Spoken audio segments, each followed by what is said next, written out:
And welcome back to another edition of our 2026 club previews for 2026. And I am joined once again by the man of the moment, Sam. How are we, my friend? Oh, very well, man. Very well. How are you doing? I'm doing very well, Sam. Doing very well. And as you can see on the right-hand side, it is episode 15. It is time for us to do the Sydney Roosters, Sam. Look, let's do it and start this podcast as we always do with going into the 2025 sort of review. Now, it started in round one, and it was not a very nice round one start for the Sydney Roosters. Their season was already over after round one, conceding 50 points to the Broncos. And look, I think this was a bit of a revenge, just quietly, from Vegas a few seasons ago. Or what was it, a season ago? 2024, was it? Yeah. So yeah, a bit of revenge there. But look, a rough start for their season to be over. But look, even though it was over, they did a hell of a job the rest of the way. So let's continue on. So when I say it's over, it's just due to the factors. If one team concedes 50 points, they'd never gone on to win the premiership. I reckon it will be done eventually one year, Sam. I don't know if you and I will still be around, but we'll see. Anyway, round two, they bounced back 38 points to 32 in a really good win, Sam, against the 2024 premiers in the Panthers. In a high scoring affair. Look, their defense was woeful in round one, but their defense wasn't good again in round two, but at least their attack was firing.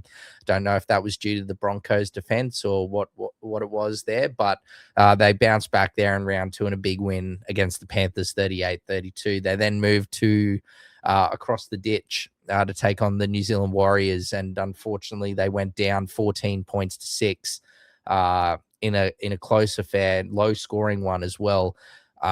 So they're 1 from 3 through 3 weeks. Round four. Now this one is a very surprising result. I think they've lost 30 points to 12 to the Gold Coast Titans. Not good at all. Then round five came along, and they've gone down to the Bunnies, the rivals. So, as they say over in London, London is red or London is blue. Sydney was green after after the round five clash between the Rabbitohs and the Roosters.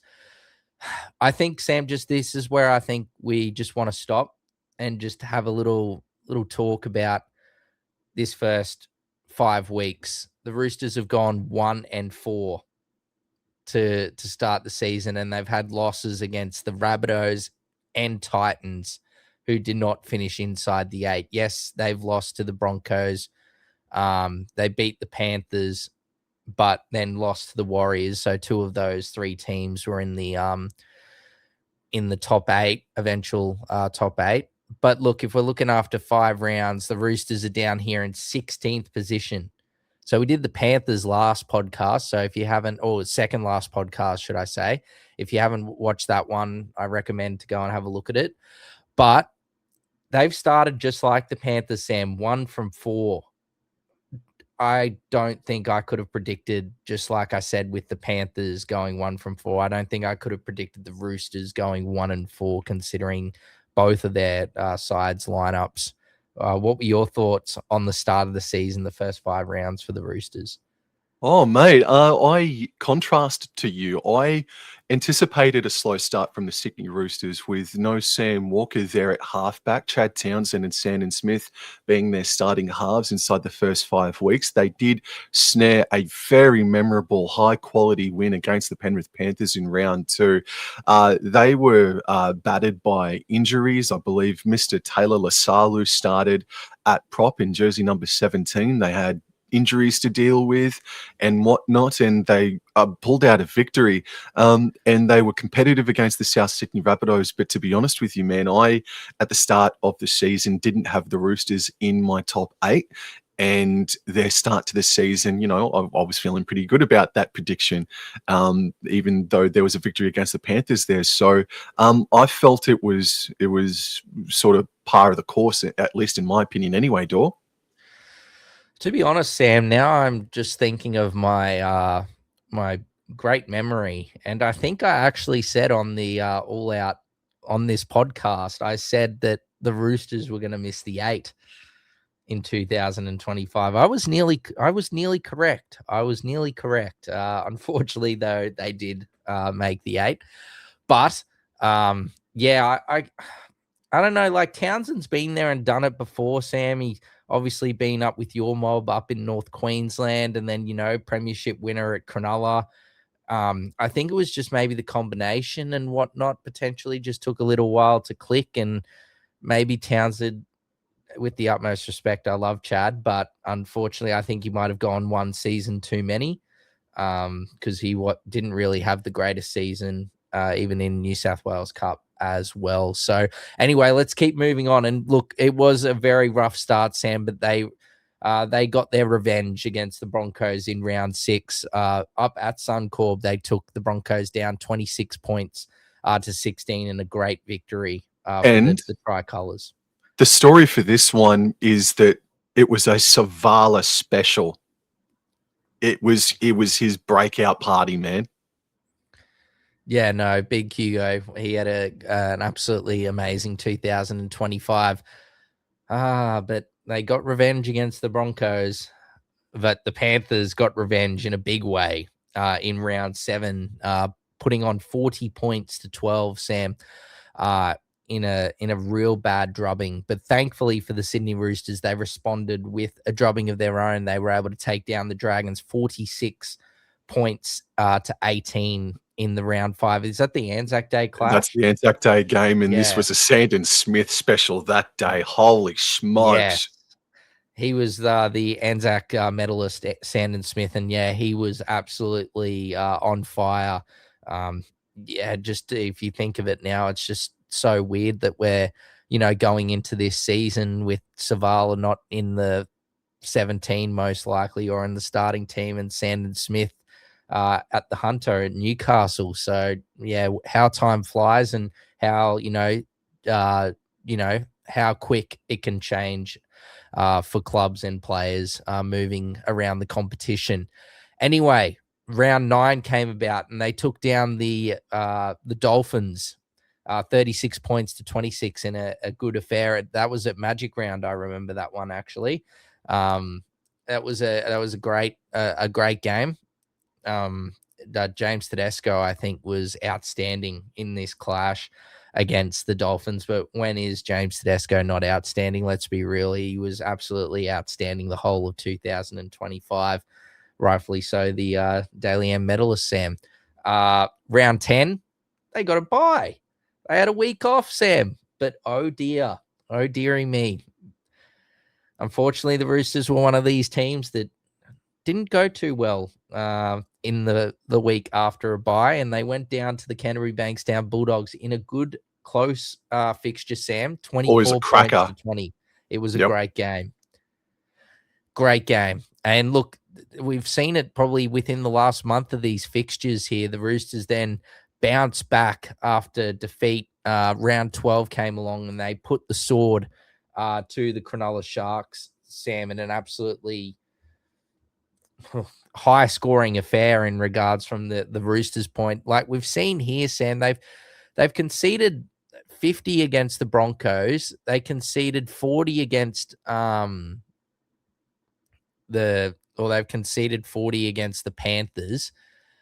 But then they've also gone out and scored 40 or nearly 43 times as well in the fixtures that we've gone through. So while they have had some bad defeats, they've also scored and had some big defeats as well. So I think that's sort of, when we get to the end of it, it sort of, makes sense of where they ended up finishing. In another classic, Sam, round 13, they went down to the Raiders, the eventual minor premiers, 26 points to 24 in a close affair.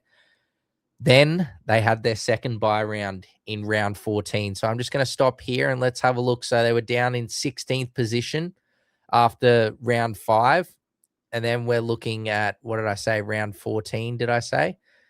Yes, I did. Round 14. So after the bye, the Roosters are up into 10th position. So they've climbed up, what, 1, 2, 3, 4, 5, up 6 spots, Sam, to 10th place, basically midway through the season. Thankfully, this time after the bye round, it wasn't pretty, but they were able to get the win against the Newcastle Knights, 12 points to 8 at McDonald Jones Stadium. Unfortunately, sorry, Sam, they absolutely trounced the Cowboys in round 16, 42 points to 8. Then they had their third and final bye. So the Roosters were one of those teams, I think pretty similar to like the Broncos that had all their bye rounds sort of around that origin period, Sam. But unfortunately, look, they did get a positive after their second bye, but their third bye went back to how it was after the first bye. They went down again to the West Tigers this time that they'd gone down to after the bye, 30 points to 28. In another good contest. There was plenty of good contests from the Roosters. They were involved in a couple of close affairs. But yes, they went down to the Tigers, 30 points to 28. Round 19 came about, and unfortunately, while the Dragons put in a better performance than they did on Anzac Day, they could not get the job done, and the Roosters were just a bit too classy there and got the job done, 31 points to 24. Round 20 came along, and just like Penrith did, Cronulla got their revenge against the Roosters, taking them down 31 points to 18 in round 20. Unfortunately, the Roosters then lost another close one against the Melbourne Storm, 34 points to 30 at Allianz Stadium. Then came round 22, and the Roosters accounted for the Manly Sea Eagles. Round 23, the first round of the first week of Indigenous round. The Roosters came to Suncorp Stadium and absolutely pile drive the Dolphins beneath the Suncorp surface. It was an absolute drubbing. Teddy was again fantastic. 64 points to 12. 64. Only 6 points off Sam's beautiful 70-point margin that he's still waiting, or 70-point score that he's waiting to see in the NRL again. So look, that was an absolute huge victory. And if we look at the ladder, and it's also, Sam, a point that we should make as well, as the Dolphins and the Roosters were, as you can see here on the ladder, this was a, 8th versus 9th clash. This was, a huge clash in the terms of, eventual top 8, finish, which the Roosters ended up getting to beat the Dolphins in this clash was massive for their accord. We then moved to the second week of the Indigenous round, and they got their revenge, the Roosters, against the Bulldogs in a huge victory, winning 32 points to 12 against the Doggies. Round 25 came along, and unfortunately for the Roosters, they went down to the Parramatta Eels, 30 points to 10. Look, let's be real, let's be honest, not a good result, but Parramatta claimed some big scalps at the back end of season 2025. They took down the Broncos in Brisbane. They and then took down the Roosters here as well, 30 points to 10. So, and I think that's why a lot of people like Sam and I have got Parramatta close to pushing towards the 8 this season, just with how they finished last season. But let's continue with the Roosters flavor. And they got their revenge. They got their revenge against the Melbourne Storm, Sam. 40 points to 10 in a huge victory for the Sydney Roosters. I think the Melbourne Storm rested a few players, if I'm correct. They rested some in this game, and then they rested a couple, I think, as well in the Broncos game. But there was a more full strength team in that, or more. It was more close to a full strength team in that Broncos clash than it was in this Melbourne fixture. But look, it doesn't matter who's on the park. You got to go out there and do the job. And the Roosters definitely did that with that 40 points to 10 drubbing of the Storm. Now, look, let's just quickly go back to the situation, because there was a situation going into this round 27 clash where it was that the Roosters were in 8th spot, but if they lost to South Sydney, considering the Dolphins for and against, it was sort of within reach. And we saw the team list drop on the Tuesday, Sam, and the Raiders basically fielded some second string players, as well as it was basically like a third string lineup, third string lineup that the Raiders produced against the Dolphins. Rabbitohs produced, obviously, in this rivalry clash, that Sydney had been green for nearly 20 rounds until this clash, until the Sydney Derby came around again. And the Roosters were able to get the job done and basically rule out the Dolphins, who eventually absolutely thrashed the Canberra Raiders, a spot in getting into the 8.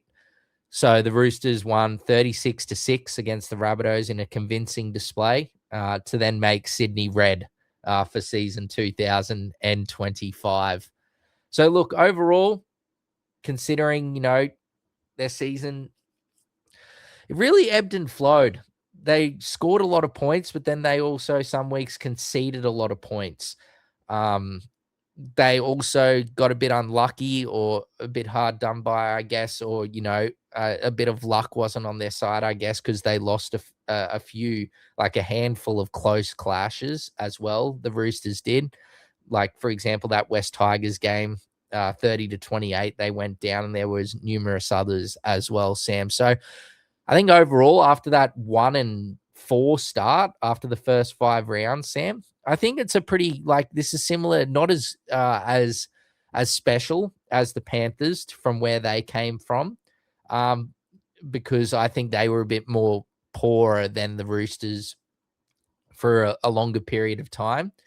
But no, a very, very good comeback from the Roosters to go from second last, as we saw, to get into the 8. Miraculous effort, Sam. We can go through and speak about this for a while, but I just thought, obviously the Daily M, James Tedesco was absolutely outstanding. We saw Mark Nawakani Tawase come into the NRL. We saw him eventually play for the Kangaroos. He had an outstanding season. We saw Robert Toyer go from a kid that had only played, a handful of first grade games, or if and not even a handful, it was only like a few, and then to come in, to take it by the grasp and end up eventually playing for the Maroons after, he'd only had 10 or 12 NRL games to his name. As there were some miraculous stories. We saw, you mentioned him, and we'll mention this man again a bit later. Like Taylor Lasalu was outstanding as well. He came in and got a little sniff of first grade as well, considering, he played his debut game and then went and became went back to his, job of being a concreter the next day. There was some great stories coming out of the Roosters, Hugo Savala's emergence and whatnot. But what do you think of the regular season from the Sydney Roosters, Sam? Yeah, I thought their season began to go in the right direction when they dropped Townsend and then injected Savala. I think that's when their fortune started to turn. Then Sam Walker returned halfway through the year, returning from an ACL injury, and then their attack went to a different level. That's about the time, I think, off the top of the dome, where he returned against the Dolphins, or a couple of weeks before that Dolphins clash.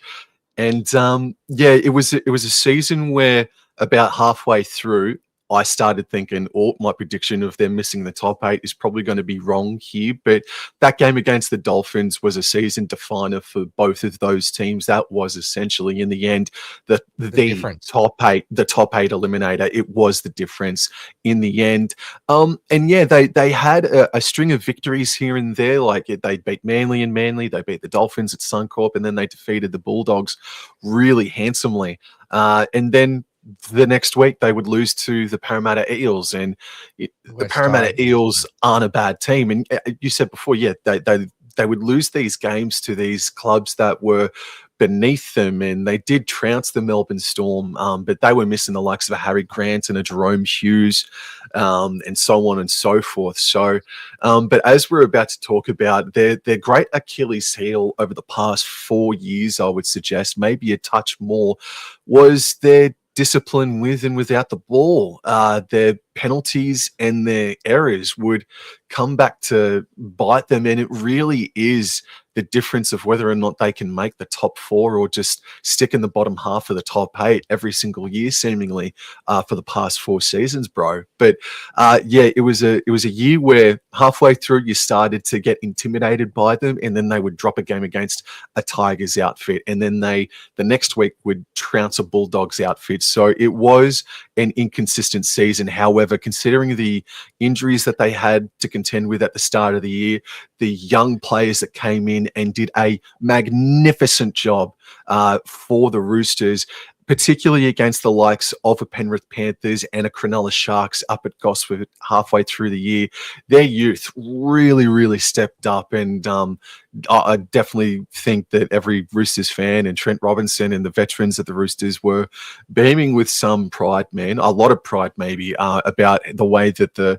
young fellas conducted themselves at different stages throughout the 2025 season, Dor.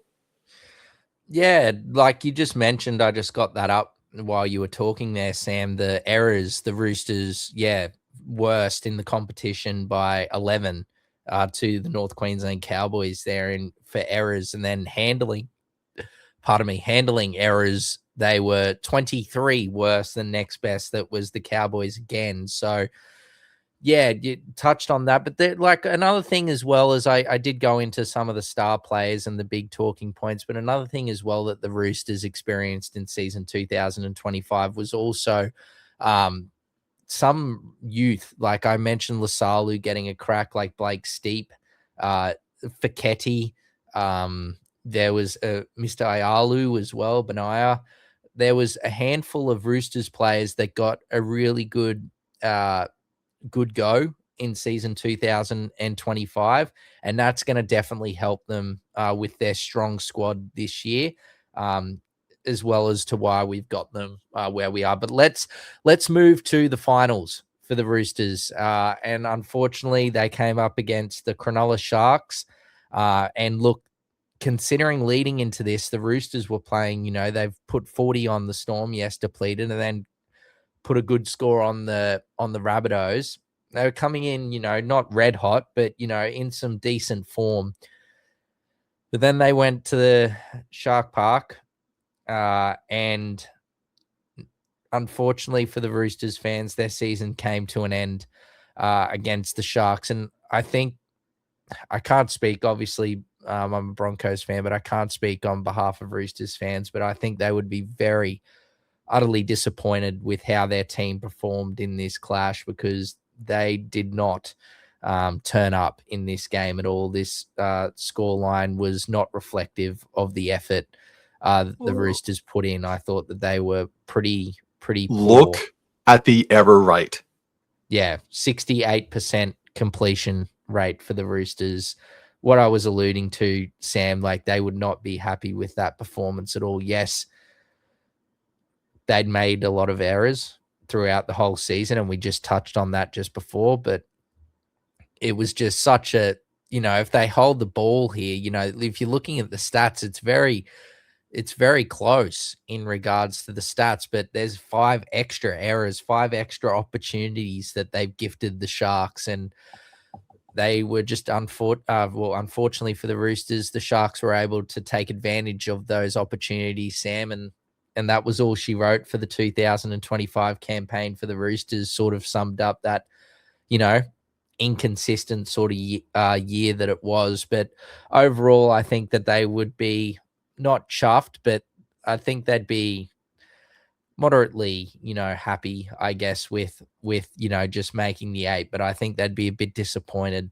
I say they're moderately happy because of where they were and where they came from throughout the season, and a bit of adversity that they faced. Obviously, that start, injuries and suspensions and stuff like that throughout the campaign, to then just get to to the 8, but I think with how they were playing in that back half of the season, you touched on with Sam Walker, yes, there were a couple of weeks where the attack did look a bit disjointed, but then, coming into the last few rounds of the season, they started playing some really good football. So, I think they'd be a bit disappointed, but I guess sort of satisfied, I guess, with just to make the 8 with where they were sitting. Anyway, let's move to the gains and losses. Actually, no. We'll touch on the gains and losses. I'll touch on what I was thinking of just then at the end of this podcast. So we move to the gains and losses of the Sydney Roosters. And look, there's not many. Let's, as we always do, Sam, let's touch on the losses. So Zach Docker-Clay, Ethan King, Ethan Roberts, Brandon Smith, Sandon Smith, Chad Townsend, and Dominic Young. Dominic Young, he moved to the Knights at the back end of last season. So that sort of already had taken place. But regardless, he was still technically contracted for the Roosters this year. So Dom Young's gone back to Newcastle, and to let a player like Dom Young go back or leave your football club, I think speaks volumes of where the Roosters are with their depth and their squad composition at the moment, Sam. Look, if I'm looking at this list, Brandon Smith as well also went midway through the season as well.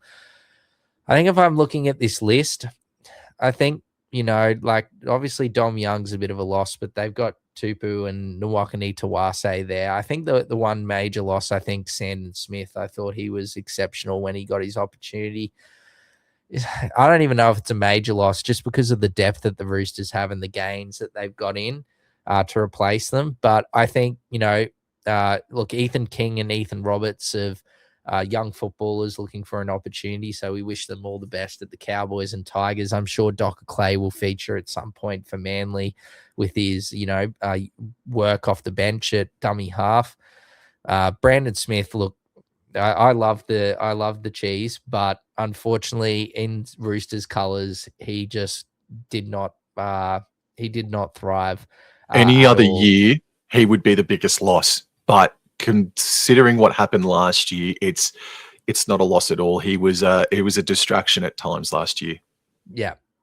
So look, in all honesty, we just probably have to just touch on Sandon Smith there as the big one, the Anzac Day medalist, who had an outstanding game. Well, it was outstanding when he got an opportunity for the Sydney Roosters. And then I guess lastly, unless you've got anything to add on the losses, Sam, I just wish Chad all the best in the next chapter of his career.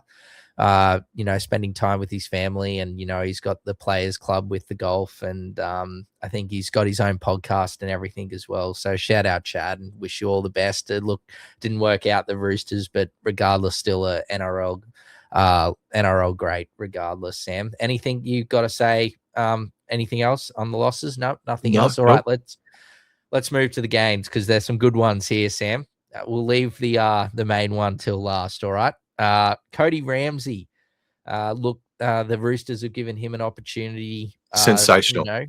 To come there, and look, it's great. The Dragons, we touched on this in the Dragons podcast as well. They were outstanding with Cody Ramsey and how they treated him and whatnot. But at the end of the day, from what he believed after, a stellar 2025 New South Wales Cup campaign, didn't believe what the Dragons were offering him was fair. It wasn't a bad release or they went out on bad terms. He just, got a better offer, and the Roosters were really keen to bring him to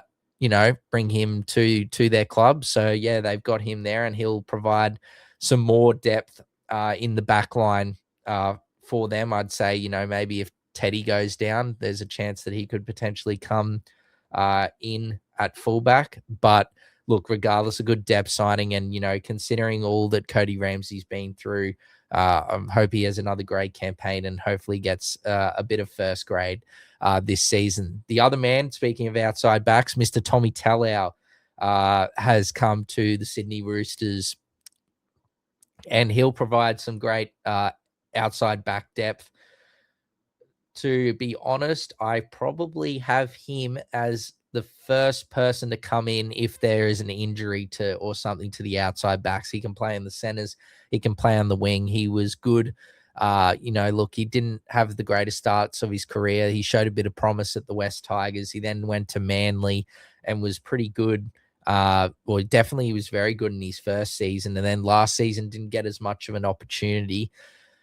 But regardless, I think he's a good signing for the Roosters, and no disrespect to Junior Tupu, Junior Pauga, or Cody Ramsey. I just think that he will be the first one that comes in, unless it's fullback, which Ramsey, I think, would come in before him. But for the wings and centers, Mr. Talau for sure.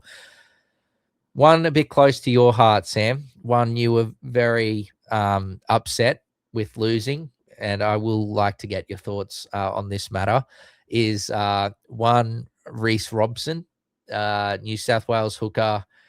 Obviously, went up to North Queensland after struggling for an opportunity at the Dragons, went up to the Cowboys, and look, he's played his best football at the Cowboys. He, went from someone that was, a touted youngster that had big raps on him to, a representative player for the New South Wales Blues. And I think this is a massive signing, considering, in my personal opinion, I think Connor Watson is a better lock than he is a hooker.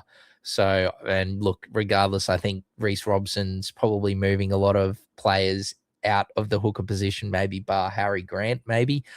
So, look, a massive signing for the Sydney Roosters to have a established hooker, representative hooker that can then, in my opinion, move Connor Watson to his preferred role of lock or utility off the bench, Sam. Absolutely gutted the day that I found out that these Chookies signed up Reece Robson. It gives me nightmares to think about him darting out a dummy half and James Tedesco backing up, supporting. That gives me nightmares. They could form a very deadly combination. And then to think that DCE and Robson will be linking together, that's something that I never thought we'd ever see as well. So this Reece Robson signing, mate, yeah, as you said, he's come from Sydney and then went to Townsville for a few years. So it was always going to linger. It was always lingering that he was going to move back. But to the Sydney Roosters, I do wish him all the absolute best, mate. I just hope that he decides just to sit out the couple of times that the Cowboys take on the Roosters in 2026. Do you want me to put a bit of Royal Otis or the Cranberries on? Linger. We can linger over the loss of Mr. Robson. I don't think Roosters. I don't think Roosters fans would be playing linger though. I think they'd be playing, like celebrate good times, come on, or something like that. Anyway, let's continue moving on. As this we got to talk about, Sam. Don't go on mute, my friend. This is the big fish. Daly Cherry Evans. Now, DCE. Everyone sort of knows how this sort of panned out. Look, wasn't working out with Manly. They couldn't come to an agreement. DCE came, he fronted the media and told them that he was moving on from the Manly Sea Eagles at the completion of the season. However, months or days, months, not nearly a year, but a lot of months went past until we finally got what we knew plenty of months ago, not long actually after, that Daly Cherry Evans would be joining the Sydney Roosters. And here we are. He is there 1 year. I think it's a 2-year deal, 1 year with one in the club's favor. Regardless, I think, he is going to be outstanding for. Yes. See, I think the thing I want to bring up with this is obviously, some Roosters fans could be a bit salty. DCE's at the back end of his career, Sam, and they've let go Sandon Smith. We touched on, his performances, especially that Anzac Day clash in last season. And then, Savala, thankfully for them, has extended, and, he is happy to bide his time just because he loves the Roosters so much, Sam. But, some people would be questioning, why do we need the signing of Cherry Evans when we've got, Sam Walker and, good options in Savala and Sandon Smith to partner him. But Cherry Evans is a big game player. I don't care what you say. I know there's plenty of DCE haters out there, but respectfully, they really just don't get it at all. Daly Cherry Evans has won many games single-handedly for the Manly Sea Eagles, the Queensland Maroons, just by himself off his boot. He has an outstanding kicking game. His organization is second to none. And I think his partnership with Sam Walker this season, even though that he is wearing the 6 jersey, will be one that I think everyone is looking forward to seeing this season. I think he'll help Sam Walker out a hell of a lot, Sam, and also be able to provide these Roosters star outside backs and forward pack with quality pill. Now, just before I hand it to you, it was the back end. Look, after DCE said that decision, I'll say my piece. You can say what you believe. But after he said that decision, it was not the greatest few weeks, month or two after that. But the way that Cherry Evans finished the season, I think should keep Roosters fans pretty excited about what is going to happen. You could see in those last few games, look, he's a Manly legend, Daly Cherry Evans, but the way he finished those games, the smile on his face, how they were playing, how he played, I thought was much more the Cherry Evans. And I think now with all this over, he knows what he's doing for the rest of his career.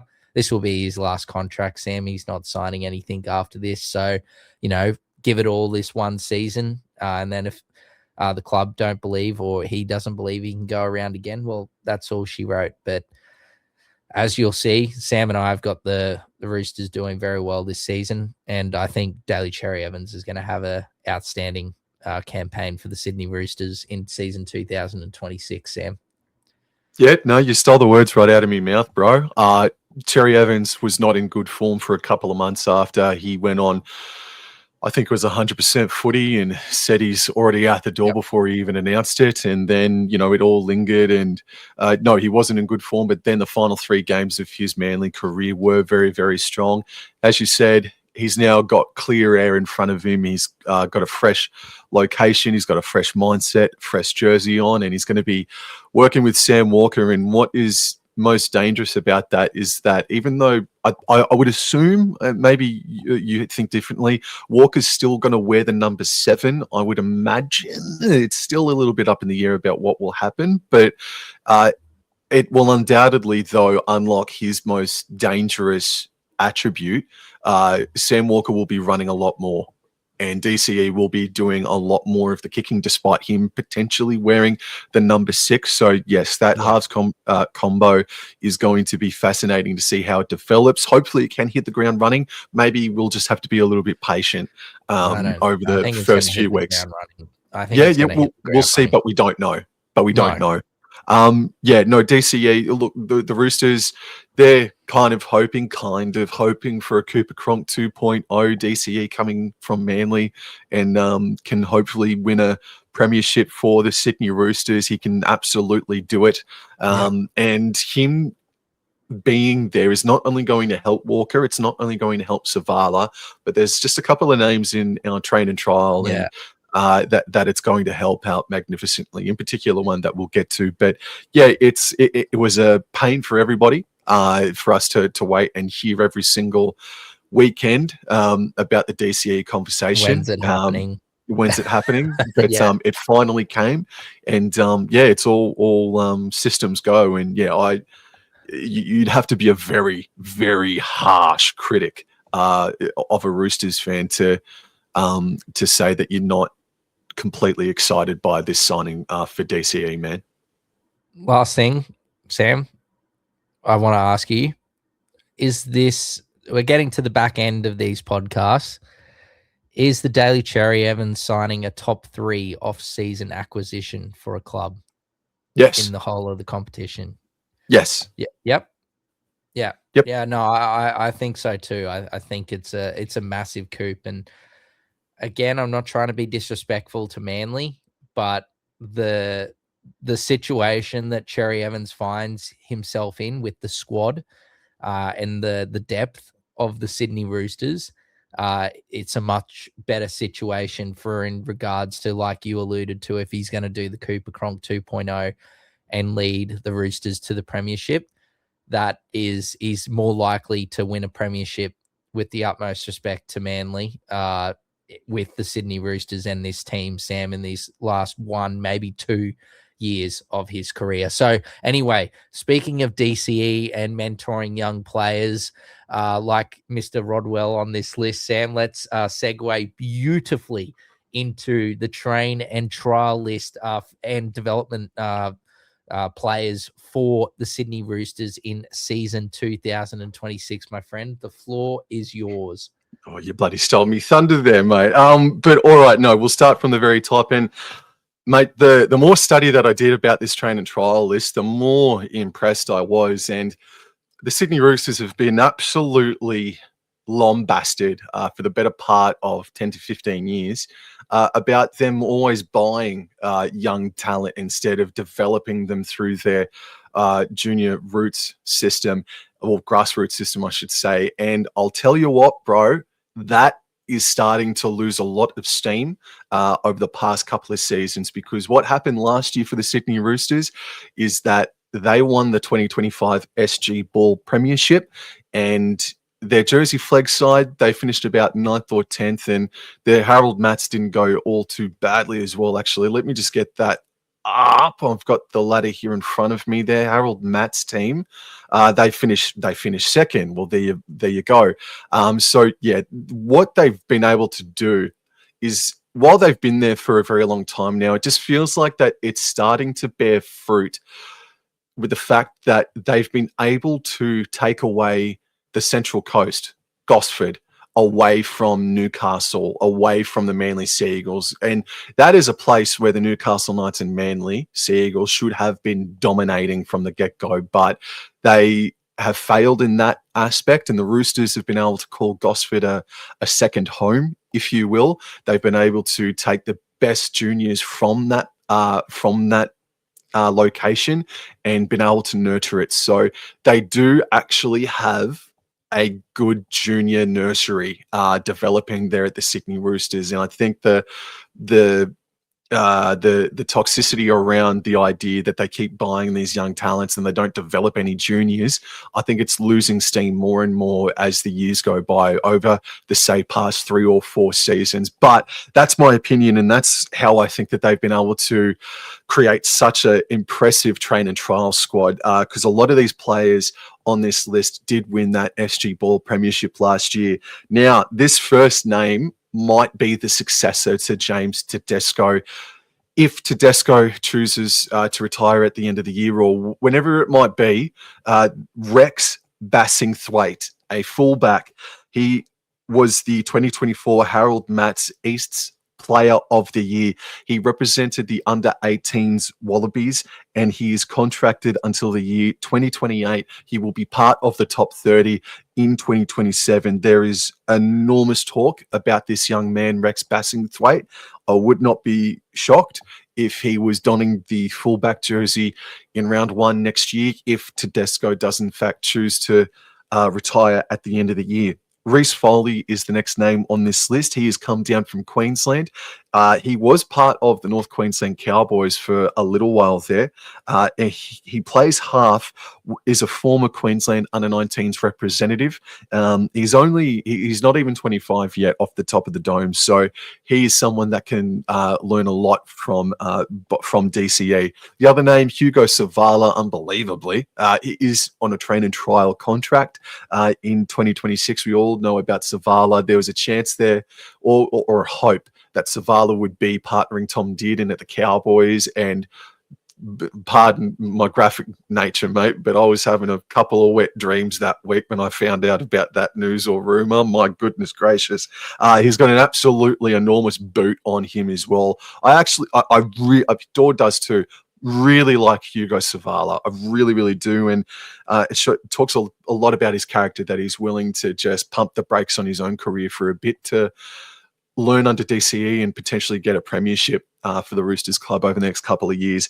The next name is what Dor said before, and who could be the main benefactor from having DCE there at Bondi, is Mr. Tom Rodwell. Tom Rodwell is a name that I think we're going to hear an absolute truckload about come the off season of this year.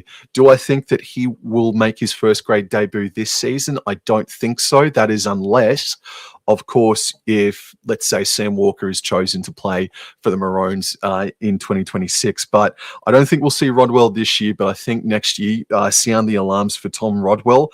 He played for the under-19s New South Wales team this year at 5'8". The Blues did go down in that game, but he did have a good account of himself. He won the SG Ball with the Roosters. He's one of these players that won last year. He was named as the best back for the Eastern Suburbs in 2025 and was also named the SG Ball player of the year for the Sydney Roosters as well. Itula Seve, he is a prop. He's come over from the Bulldogs in 2024 and played that SG Ball Grand Final. He has been likened to Spencer Leniu, if you don't mind. Zach Safati or Safati, he is a fullback for the Roosters. Max McCarthy, he made his first grade debut against the West Tigers last year. And they've got some good raps about him. Speaking of good raps, Josiah Papa. He is a centre that has the ability to play 5'8". He was the Roosters' Harold Matt's best back of 2025. And he was so good that he was able to play a handful of games in the Jersey flag, did Mr. Papa. And Daily Telegraph put out an article a few months ago, and they said that this young man is the second best youngest prospect in all of Australia that is under the age of 20.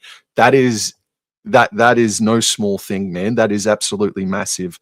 Jackson Stewart, fullback for the SG Ball side, had a cracker of a season and did really well with his goal kicking conversions from the sideline in that grand final. Carter Mareko played half for the Harold Matts 2025 team, and he was the player of the year, not just for the Roosters, but for the entire Harold Matts competition. And he is signed until 2028. So far, we've named off Reece Foley, we've named off Savala, Tom Rodwell, and Carter Mareko.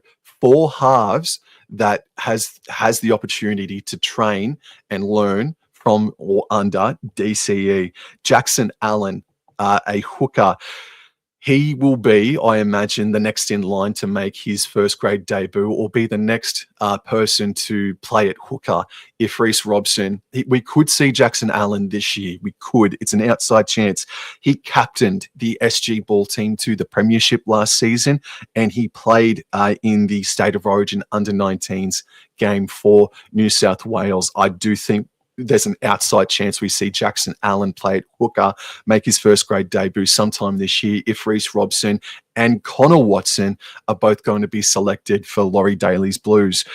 This next name as well, I think we're going to see I think we're definitely going to see him next year, possibly this year if Crichton is selected for Origin.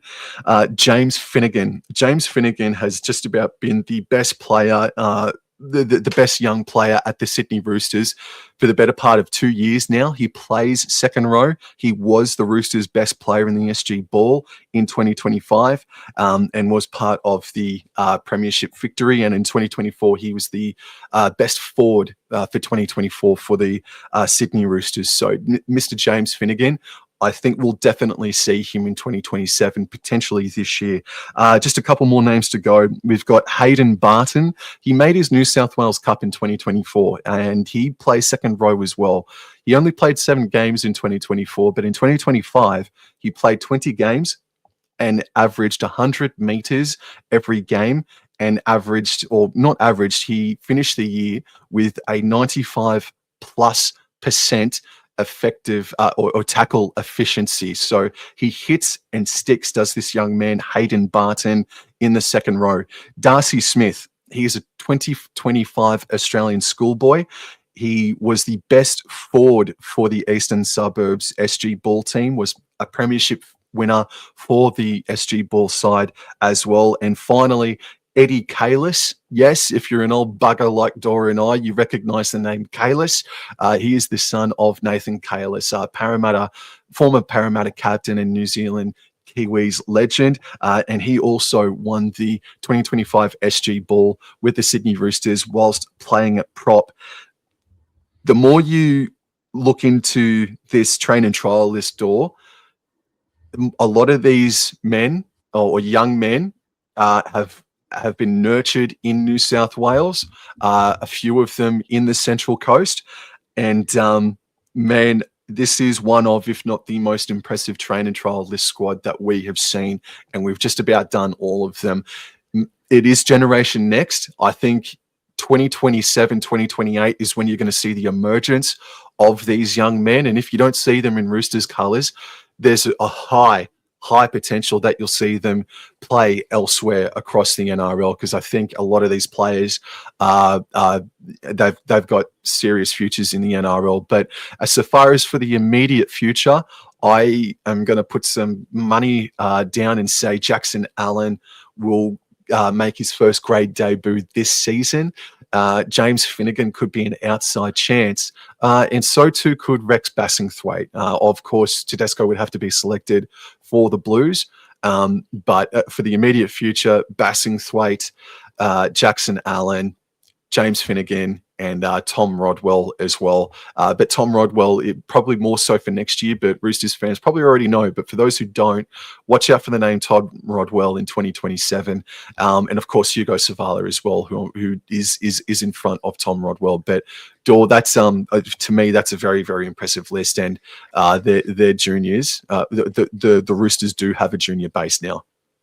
Yeah, that is an incredible list, Sam. Yeah, no, for me, I think the Josiah Papa, that is going to be like a name to watch over these coming seasons. I don't need to say about Hugo Savala. Hugo Savala will probably play a fair few games of first grade this season, whether it be off the bench. He's big enough to potentially play lock if required. My only thing is with Mr. Jackson Allen, Sam, is there is a gap or a roadblock in between Jackson Allen and Reece Robson, and that is Benaiah Ayalu, who was outstanding for the Roosters and also was outstanding in the Pacific Champs as well. So I think that he would be behind Benaiah. But as you said, if Robson's selected and they want to go with, two hookers, then it could be Benaiah Ayalu starting and Jackson Allen coming off the bench. But I just wanted to make mention of Benaiah there because he was outstanding, and I know Roosters fans are really big on how good he was at the back end of last season. But yeah, plenty of really good names, and like you said, Sam, a really, really good list. Tom Rodwell will definitely play first grade in the coming years. He's basically like their long-term project that they're going to be nurturing, and DCE is going to be doing a hell of a lot of work with, as we alluded to before. But outstanding list. Well done from the Sydney Roosters to compile such a great list of young men. Now, let's move to the draw, Sam, our favorite part of the podcast, or if it's not yours, it's definitely mine. So let's move to it. Now, the Roosters, let's just say the summary, right, of the draw. The Roosters would have felt hard done by 2025 with no buys before Origin rounds, despite their number of rep players. This year, however, they have been rewarded with 2 buys in that period. If things go, not the best or out of control throughout the year, they'll again have to chance to repeat their end of their season run that saw them win 5 of their last 7 games to make the finals last season. Given the end of the year this is due to facing 5 of last year's bottom sides in the final 7 rounds of the season. So that is just one of the most beautiful segues into, Sam, let's talk about the run to the finals, shall we? And let's have a look at this run to the end of the season for the Sydney Roosters, which is apparently going to be very, very good for them. Alrighty, so the run to the finals starts for round 20 for every single NRL team, and the Sydney Roosters, they have themselves 4 home games in the run to the finals out of the final 8, so it's a 50-50 split there. In terms of opposition, it's not the hardest that I've seen, to be honest with you, but it's not the easiest as well. So it starts on Friday night against the Melbourne Storm at home. 1 week later, they then have back-to-back away games, one against the Newcastle Knights and then the other against the North Queensland Cowboys on a Thursday night. Round number 23, they host the Canterbury Bankstown Bulldogs. Round number 24, they are away to the Penrith Panthers at CommBank. They then have back-to-back home games against the Tigers and the Dolphins. And then, of course, the final fixture for them is against the South Sydney Rabbitohs, but they will be playing, I'm just reading it here for the first time. The Rabbitohs, their home game is going to be at Trellians in round number 27, actually. So they won't be playing at a core. It's going to be an away game, or it's going to be a home game away or away game at home, whatever you want to say. But South Sydney are going to be the home team at the SFS. They take on the Newcastle Knights, the North Queensland Cowboys, and the West Tigers. You could probably throw in the Dolphins as well. Half of these sides, I think they can account for, considering not just the form of those teams from 2025, but also the prospects of the Roosters' premiership chances in 2026. So obviously they have blockbusters against the Melbourne Storm, the Bulldogs and the Panthers, and then of course the South Sydney Rabbitohs. I think that they can win half of these games despite travelling up to Townsville and Newcastle, despite being easier opposition. But yeah, Dor, it's not the hardest run that I've seen, mate. No, it's a pretty good run, Sam. So look, as we always do, let's go into the teams that the Roosters play twice. So obviously they're Sydney rivals, the Rabbitohs, Panthers, Broncos, Dolphins, Sharks, Storm, Cowboys, and Knights. So Panthers, Broncos, Sharks, Storm, Dolphins, like pretty good opposition. So 5 of the 8. Rabbitohs, we expect to do a lot better this season. And then the Cowboys and Knights. So they've got they've got 5 of those teams that they play twice out of the 8 are solid, really solid teams. So teams they play once are the Wars, the Dragons, the Titans, the Raiders, the Eels, the Bulldogs, the Tigers, and the Seagulls.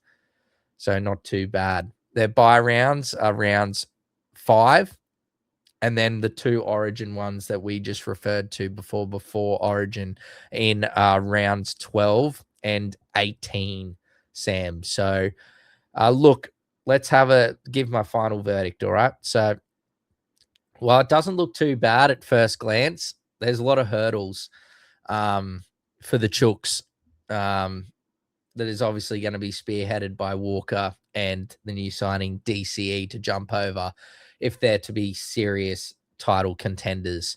The games that they play against the 2025 top 8 and bottom 9 teams, Sam, they play 11 times against the 2025 top 8, 6 games against the top 4, 13 against the bottom 9, and 6 against the bottom 4. They have 1 5-day turnaround. They have 9 6-day turnarounds and 13 7-day turnarounds. So in regards to 7-day turnarounds, I think that's definitely one of the lower numbers that I've seen in recent weeks of 13. And most of the 6-day turnarounds have been around 6, like 6-day turnarounds. They've got 9. So they've got a few more 6-day turnarounds and a few or less 7+ day turnaround, Sam. Regardless, I think it's a good draw, but it's not as good as, that end of the season probably makes it out to be. I've probably got it at a B- if I'm being maybe very generous a B, but I think a Yeah. B minus is where I'm probably putting that Roosters 2026 draw. So look, for the squad that they have, they can definitely do bits, even with this challenging draw, Sam. Yeah. Do you have I anything will. else to say? Or Yeah. actually, we've Yeah, got the man. trial games, but yeah, fire away with your thoughts on the season, Sam. Yeah, from round 9 through to round 17, they are at a different venue just about every single week. So that's going to be a really tricky period for them. And it starts against the Broncos at Allianz. 1 week later, they're at Gosford. 1 week later, they're at Magic Round. The next week, they're at Melbourne, then Canberra, then back at Suncorp. And then they've got another trip to Suncorp as well. So that period there, where they're pretty much at a different venue every week for about Don't 8 forget weeks Ocean in a row Protect there. either in round Oh, 16 before the trip back oh, to round Suncorp. 16. That's at Allianz, that one. Oh, That's right. a home game for Oh, East. yeah, But it is. Yep. yeah, dude, no. So that period there is going to be tricky. But you're right. At first glance, it doesn't look too bad for them, despite 3 weeks on the road here and there, and then 3 weeks at home. But yeah, you're right. Those oppositions that they take on twice are as tough as they come, excluding unfortunately Cowboys and then the Newcastle Knights. So yeah, I agree with your grading there, mate. I would have fallen on about a B minus or possibly C plus as well. Yeah. So their preseason games for the Roosters, they take on the West Tigers and the Parramatta Eels. So that will be interesting, and it's a very exciting period. We don't know what's going to happen with all these teams, if they're going to name like what team or what round they're going to play their strongest team in. So look, regardless, we're just very excited for the footy to be back. Now let's move to our team, Sam. This will be probably a pretty quick segment because there's not really much to really debate. It's a very well settled roster. Might be a few little changes between your team and my team. So for my round 1 team, I've got Teddy at the back, the wingers of Nawakani Tawase and Daniel Tupu. I've got the centers of Billy Smith and Robert Toyer. I've got DCE and Sam Walker in the halves. You could have seen for the Sydney Roosters photo shoot that they did for Fox League, and the Roosters actually posted some photos of it that they had DCE in the 6 jersey and Sam Walker in the 7 jersey. Spencer Leniu and Lindsay Collins are my props. Reece Robson is the hooker. I've got Angus Crichton and Sua Wong as my back row, and Nafu White as my lock. I've got Connor Watson as 14, who will probably come on to replace Nafu White and provide that, speed and good ball playing through the middle of the park. Nat Butcher, I've got the Butcher Bros back from injury, Nat Butcher and Egan Butcher, as well as Mr. Blake Steep on the bench, who was one of those guys that really impressed in season 2025. I've got Mr. Hugo Savala at 18th man. I've got Mr. Celesi Fiketti, who was outstanding, who partnered Angus Crichton there at the back end of the season in the back row. And then Mr. Taylor Lasalu as my 20-man squad for round 1. So, Sam, without further ado, who have you got? Our 1 to 13 is exactly the same. The difference comes on the bench. I just couldn't put in that Butcher, and I thought Egan Butcher's return was really, really impressive. I think Celesi Fiketti has locked himself into the 1 to 17 as well. I thought Fiketti was absolutely amazing in 25, and Nat Butcher is a very, very good player. I just couldn't find I preferred to have Fiketti, Egan Butcher, and Blake Steep on my bench. Hugo Savala at 18, Talau at 19, and then Taylor Lasalu as well at 20. But if you want me to name where Nat Butcher would go, I'd probably pop him at 21, to be honest with you. But no, we're not too different there. It's just I definitely prefer Fiketti to come in and destroy like he did last year, mate. Yeah, no, the reason I got Nat Butcher there is I think Nafu White can then move into the middle, into prop, and then you could have Nat Butcher there at lock, and then or Connor Watson or whatever there, or they could bring Connor Watson on as a roamer. I'm not exactly sure what the plan is, but that at least gives you like a 2 middle like bench rotation if you move Nafu White there into the middle when after he comes off, sort of thing. So, and speaking of outstanding players in 2025, Nafu White was outstanding. But I think the moral of the story here, Sam, is just the depth that this Sydney Roosters team has. A lot of these players that are in our 18 to 20s are probably starting, or not even in the list, will probably starting at some other clubs. So it's a very good list. I don't want to steal your thunder as well, but to some people that are asking, where is Victor Radley? Yes. He got involved in that Sunshine Coast, Brandon Smith, the whole ordeal. Well, we don't need to go into it. No, we won't. But yeah, he will be suspended until round 6, I think it is, unless, of course, if the Roosters haven't been able to sort of work out a way where Radley's missed games for England count towards that suspension. But in any event, Radley will not be playing in round 1 due to suspension.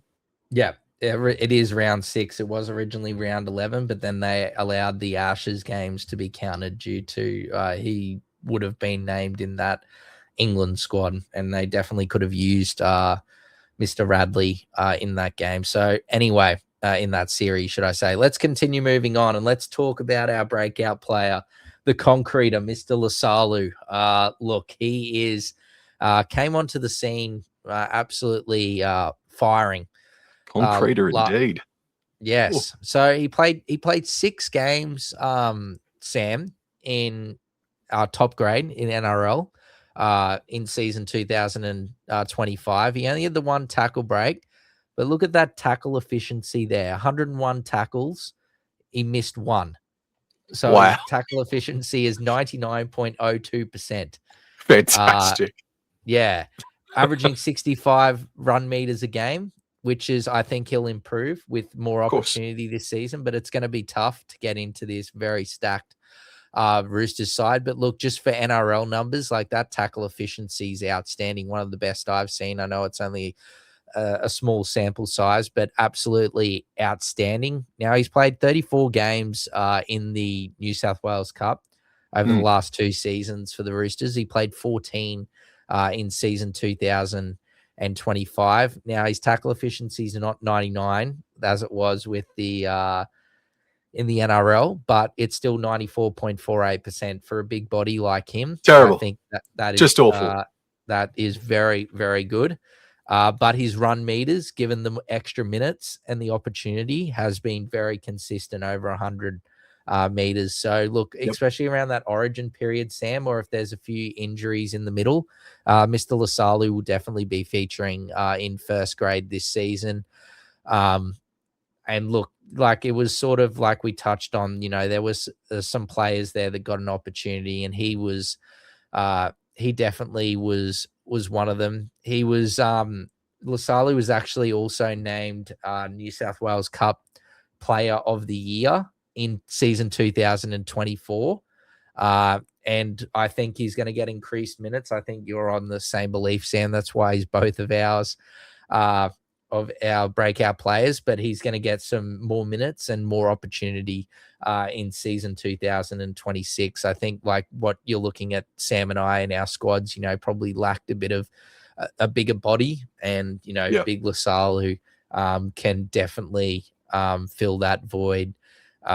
He's 23 years of age, so he's a young whippersnapper, just over 6 foot and 105 kg, so he can go about his business in damaging style, Sam. So anything else you've got to add to, or actually before you pass on, I think you'll probably say it anyway, but it's just these teams that we've touched on in the last few podcasts, it's very hard to try and find a clear breakout player. So look, while you're probably thinking, oh man, Lasalu's probably only going to play like maximum, like maybe 10 games or something. It's hard for us to go because a lot of the players that in these teams are just all very well established and have been around the block for many years. But what we mean in breaking out is like he's going to have a much better season than he has in previous years and be probably like one of the standouts for the Roosters. Oh man, what about Lasalu's 2026 campaign? He kept up that tackle efficiency. He played more minutes. He was able to get through more more meters per game, etc. So yeah, Taylor Salu, our breakout player of the year. Anything you want to add, Sam? No, you covered it there, mate. Yep. All right. No problems at all. All right. The new jersey and a new sponsor as well. Adidas has come to the party for the Sydney Roosters and come up with this Schlick kit, home kit for their 2026 season. And I like how they've got I don't know if it's everyone's cup of tea, but I certainly like it where they've got the vertical stripes going down the side of the jersey. It sort of replicates a bit like the Adidas logo slightly. I like where the Adidas logo has been put.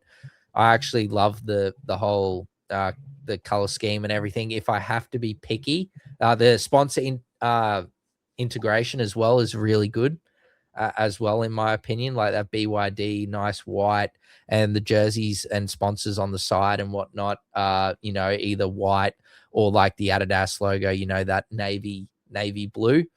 But my only thing for me is I think there's the V is too, I'm being very picky here.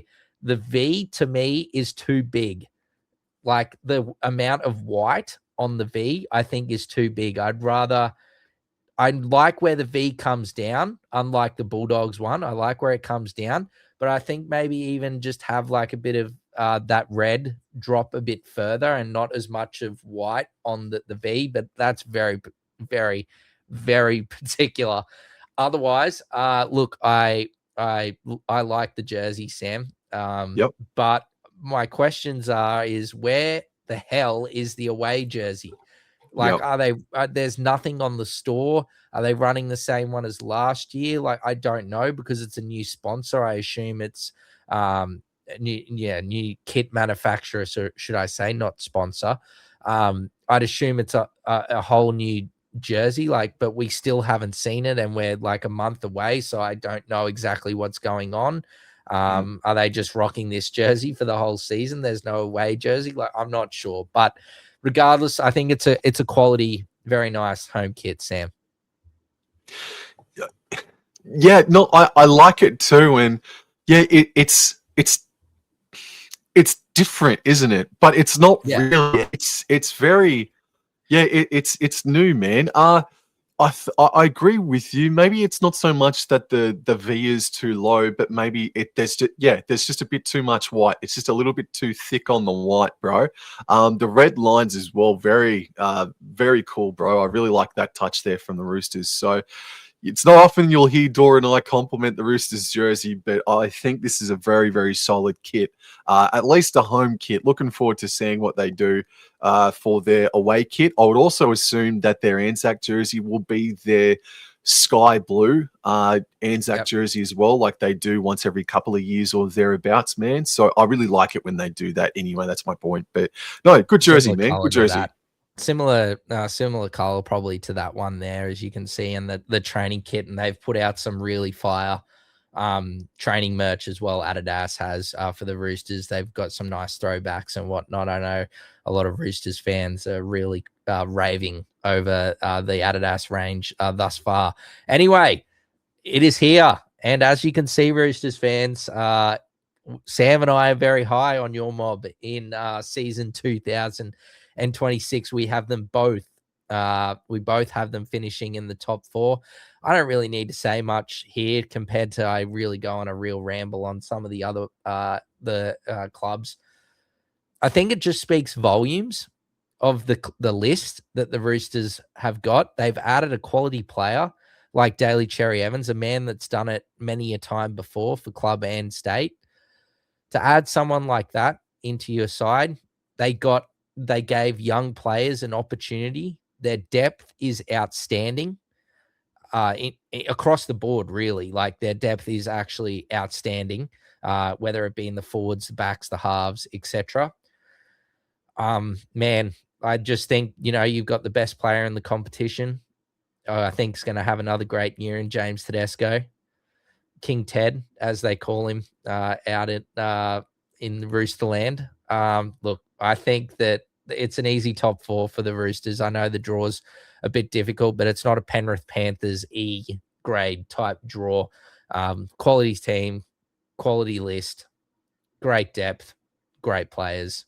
Yeah, great year. And I think like someone like an Angus Crichton and Mark Nwakani-Tawase would love to exit their time at the Roosters and the NRL with a premiership. So I think this is, this is very similar to like Sam alluded to before earlier with this Cooper Cronk type signing in DCE. Cronk was able to deliver the goods. Can DCE deliver the goods with such a good team? I wouldn't put it past them, Sam. Great team, great list. Yes. Yeah, they're in my top 4. They just need to work out these goddamn errors in these penalties, Dor, bro, and then they will well and truly be concreted into the top 4. And you just said it then, and I just want to drive home the point that DCE is contracted there's a club option for DCE for 2027, but this might actually be their 1 year. Their 1 year for a premiership window. We don't know what Tedesco is going to do next year, but we know that Crichton is leaving at the end of the year. We know Nwangani-Tawase is leaving at the end of the year. And we know that Daniel Tupou is also leaving at the end of the year. And while you've got, some young fellas and you've got Tommy Talau floating around there, it's going to be a very different looking Roosters backline in 2027, potentially. Well, not even potentially, especially if Tedesco does decide to hang them up. But I don't think he will. That's just my sixth sense telling me something. But yeah, this might actually be their 1 year to do it, especially with the freak like Nwangani-Tawase and Daniel Tupou. Yes, sir. Tedesco signed an extension. I thought he did, man. I thought he did. Yeah. Yeah, so but we'll see. He's there till the end of 27. Yeah, 27. So, it was just a 1 year extension. It was a 1 year extension. Yeah, but he like you said, Sam. Though he could call it. He could call a time. So, anything else you want to say? Sorry, mate. No. Yeah. So Victor Radley as well. He's got to come back into this side. It's just more of a credit to their depth as well, man. So it wouldn't be a failure if they didn't make the top 4. It would be catastrophic if they didn't make the top 8. It would be absolutely disastrous. And I think that even if their record is 2-4 after 6 rounds or so, I would still be confident of them making the top 4. And whilst it would be disappointing to a degree, there's a lot of new combinations for things to smooth over. But Dor said earlier that he reckons they'll hit the ground running and probably be 4-2 after 6 rounds. But I'm just throwing just that out there, that maybe just a bit of patience if things aren't going all that swimmingly. But there's no reason, there's really no excuses why they can't make the top 4 despite gelling the combinations and fixing up the error in penalty counts, man. So top 4, and they're going to be knocking on the door of a grand final appearance in 2026. Yep. Yeah, absolutely outstanding list and team composition that the Roosters have for this 2026 season, Sam. So look, that's another one in the books. Episode 15 done and dusted. The Sydney Roosters. Thank you everyone for the support thus far. I don't need to say anything else apart from what you need to do. Subscribe, like the episode. Follow us on all socials and give us subscribe to us on YouTube. Like I said, thank you guys. Otherwise, no, thank you, Sam. And we will see all you guys in the next one. Sam might be giving away a bit of a hint of the next one, but we will see you in the next one. With only 2 clubs remain, will it be the Warriors or will it be the Raiders? We'll make that decision up to you. We'll see you in the next one. Catch up.